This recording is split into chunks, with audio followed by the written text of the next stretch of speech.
Good morning, Arundel County. Good morning, America. Welcome to episode 19 of Promoting Don't Get Fooled Again with Class. I'm your host, Anthony Bynum. The name of our production company is the Glen Burnie Players. So these are exciting times. But before we start the show, there's a couple things I wanted to share with you.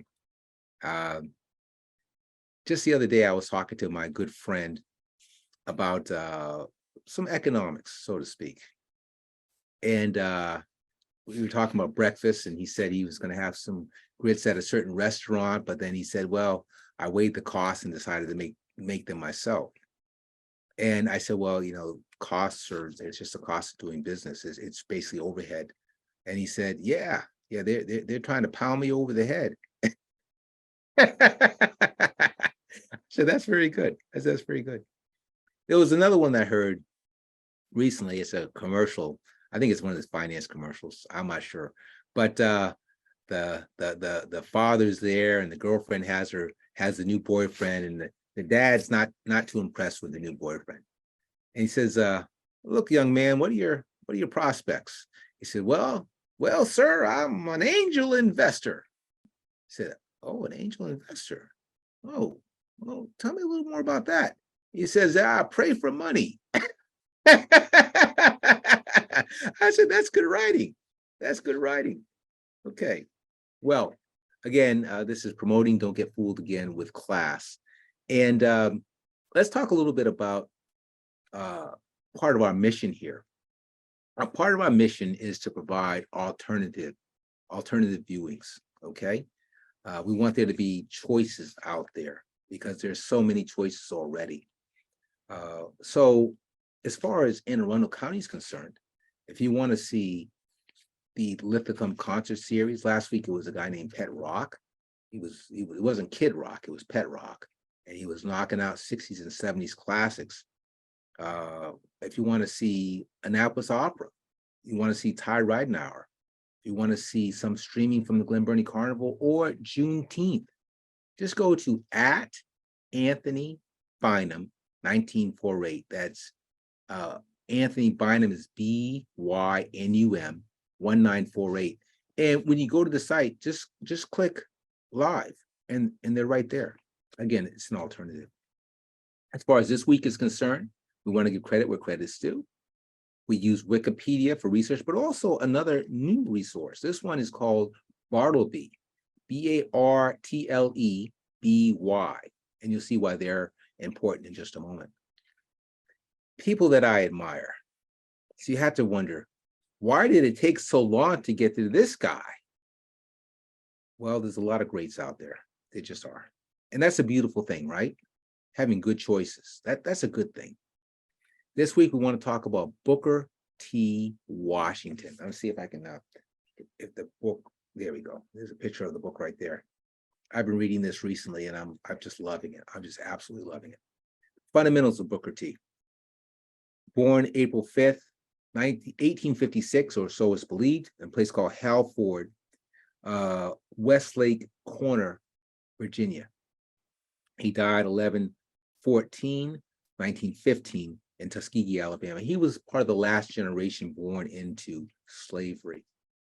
So slavery ends 1865-ish with the ending of the Civil War. Booker T's family, his mother, his stepfather, moves the family to a place called West Virginia. Interestingly, so everyone knows that there's coal mines in West Virginia, but you may not know there's salt mines there also. So there's work there. There's definitely work there. Booker T knows early on, 10, 12, 13, he does not want his life to be in those coal mines or those salt mines. He wants to be educated. The first bit of education that comes his way is the number 18. Why is it relevant? Well, somehow this number was associated with his father and his father's work. I mean, it has something to do with the production that he didn't really know, but he knew the number. He knew that numbers were important.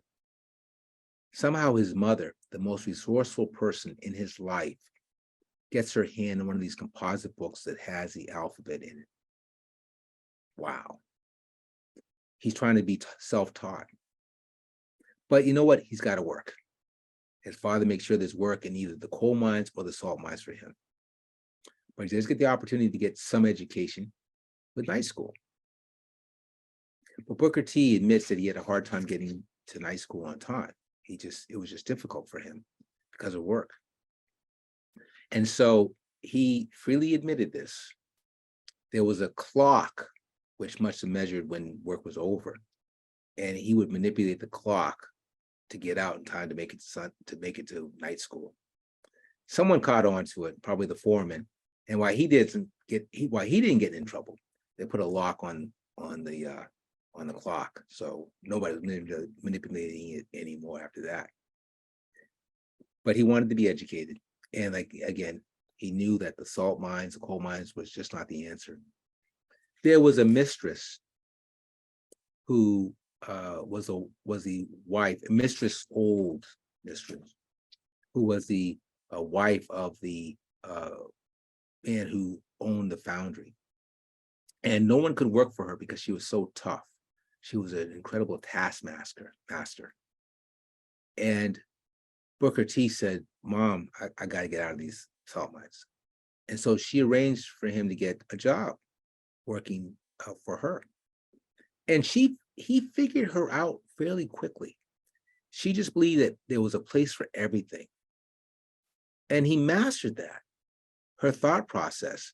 And it was important because he took that holism, learning everything, learning as much as he could, and he kept it with him throughout his journey in life. The other big thing that happens fairly early on, 14, 15, somewhere in there, he hears some men talking about this place where the newly freed could be educated. It's a place called Hampton Institute. He makes up his mind, he's got to get down there. So I'm not sure the age, 16, 17, something like that. He says, "Mom, I have to go." She understands. He has brothers and sisters. They understand. He makes his way down to Hampton. However he can get down there. If he has money for the train, takes a train. Not, he gets on a wagon. Are you heading down this way? Well, I'm going there too. He probably took some great chances because Virginia, it's a large area. And if you're in the wrong place at the wrong time, it may not have been a happy ending. But he gets down to Hampton. But he doesn't just get into Hampton.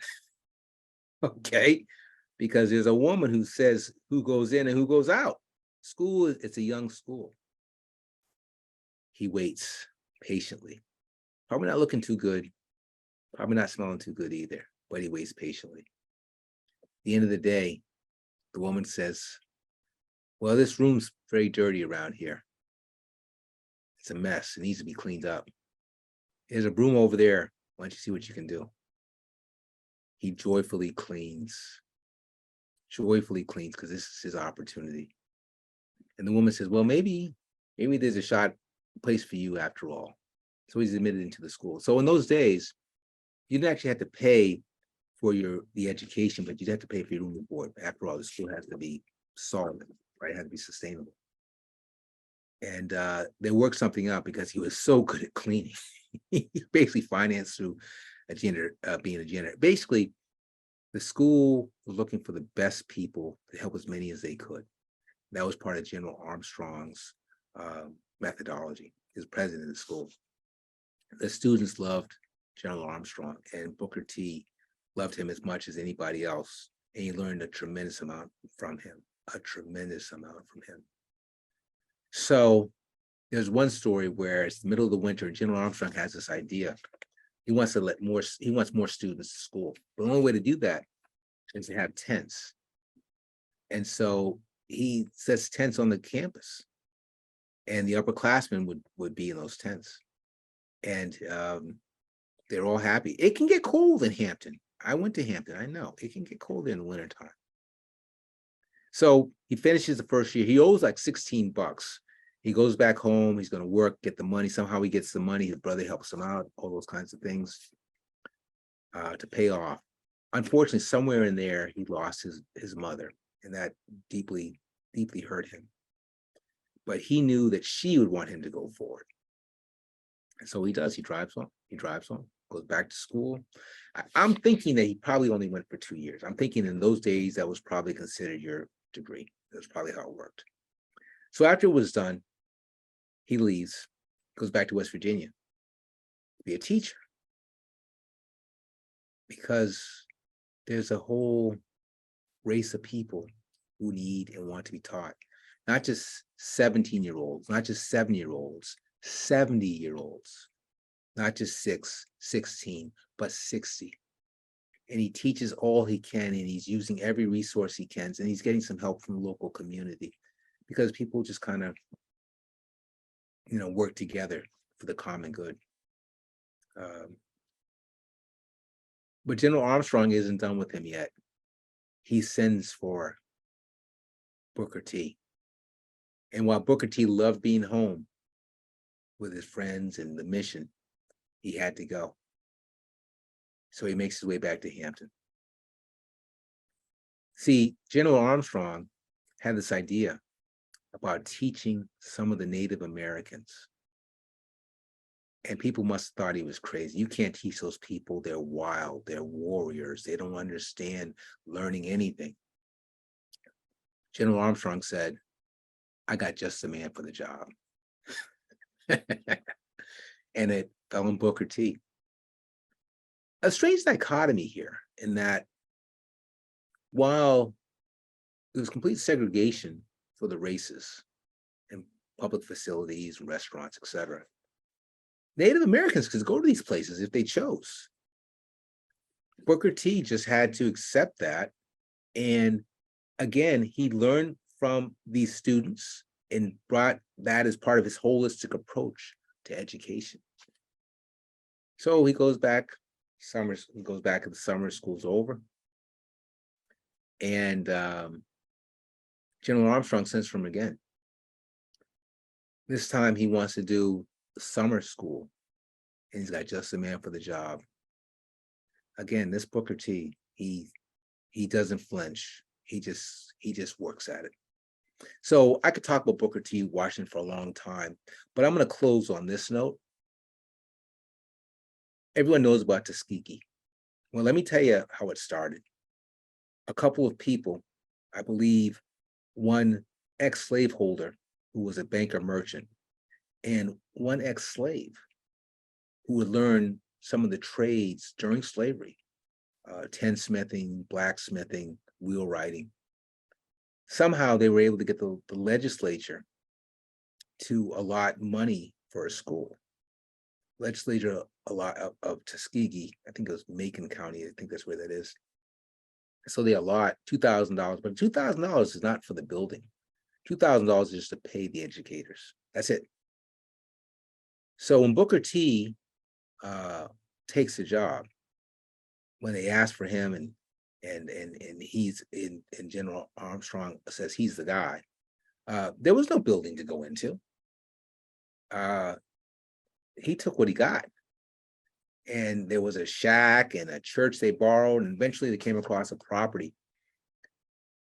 Two things happened, and this is where I'll close. They happened kind of at the same time. One, the property, a building had been burned, but it was a big building. I guess it was salvageable. $500 was the asking price, but for $250 he could get in. And so he wrote back to Hampton, and the treasurer said, well, I'm not authorized to give you $250 from the Hampton Treasury, but I'm going to send you the money. So you get in the building. The other thing that happened was that he would meet his first wife. She was every bit the intellectual equal as he. She's from Ohio. She went to Hampton. She did master's work in Massachusetts. They formed probably one of the first dynamic duos in education. Like I said, I could talk about Booker T. Washington for a long time. A hero, no doubt. A hero, no doubt. But we need to move on. So we always want to talk about something of consequence in Anne Arundel County. The last couple of weeks, we've been looking at infrastructure. What greater infrastructure to look at than Navy Stadium?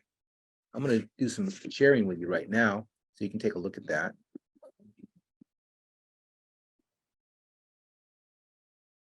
All right, there it is right there. So Navy Stadium was built in 1959. It's the home of the Navy midshipmen. It hosts the Military Bowl. Capacity is 34,000, although they had 38,792 for the Air Force game in 2017.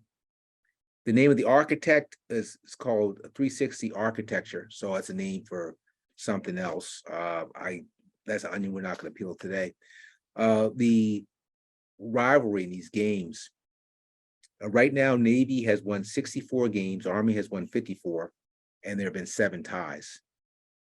How do you have a tie in the military? I don't understand that one, but that's beyond me, I guess. The game has been nationally televised since 1945. This is interesting.